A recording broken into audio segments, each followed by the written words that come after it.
Okay, so we paused for your phone call, so now we're back. So, I think Lennox is one of the greatest of all time, but given that he has the kind of build that Deontay has, I just wonder, do you see any comparisons between them at all, or are they different kind of fighters? No, different kinds of fighters. But I'll tell you what. Like, here's an example of a fight that Deontay could take a couple of notes from some of the stuff Lennox would do. Lennox knew how to play his distance. Like, Right. Lennox knew how to adjust to the size of who he was fighting, and I think that actually Deontay did a great job of that with the Stavern fight. As short as that fight was, in a lot of ways, Deontay looked cleaner, crisper, more on point, even though it was a blowout, than he's looked in a lot of his previous fights. The punches had a lot more purpose. They were straight, direct, and short. I think he's got to go in there with Ortiz. He's the younger guy, Deontay. He's the stronger guy, and he's the bigger, longer guy. He's got to take advantage of all those three things. It seems to me, Lou, and maybe this is getting too technical, but Deontay sometimes fights with a wide stance. And when you fight with a wide stance against a left-hander, sometimes you can get, your feet tied up, right? And he's got to be used to moving the other direction.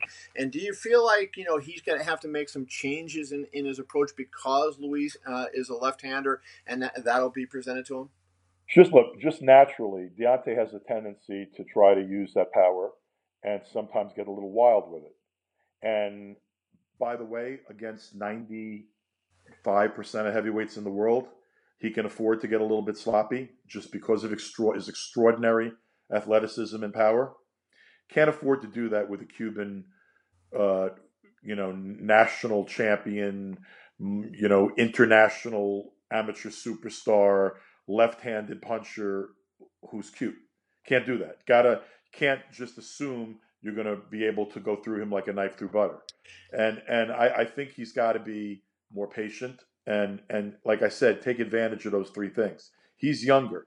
If the fight goes into the later rounds, I would think that's Deontay's advantage. He's longer. Fight longer. Use your distance. If Ortiz is at the end of Deontay's jab and Deontay's jab is snapping, Ortiz can't land a big left hand. Okay, that's the key. Before I let you go, and I know you got a lot of stuff going on, it's been a crazy day, so I appreciate your time. I just want to finish with this. I talked to Eddie Hearn last week, and he broke down Wilder versus Ortiz for me. So I want to get you have a great eye for talent. You're a really good scout. Mm-hmm. Look at Joshua, Joe Parker. How do you think that fight goes? What can people see in that fight? You could see some good boxing ability. I mean, I think Joshua's a good young boxer, and I think that technically Parker can box a bit. I think he's a good boxer. I see the problem if I'm really breaking down that fight, the serious problem I see for Joe Parker in the fight is I don't think he has enough punching power to keep Joshua off of him. So I think it could be a decent technical fight for a while. I think that Parker's capable of winning a round or more than one round. I just think at some point in time, Joshua's superior punching power and overall strength is going to assert itself. And I would think that Parker would have some problems with Joshua's power.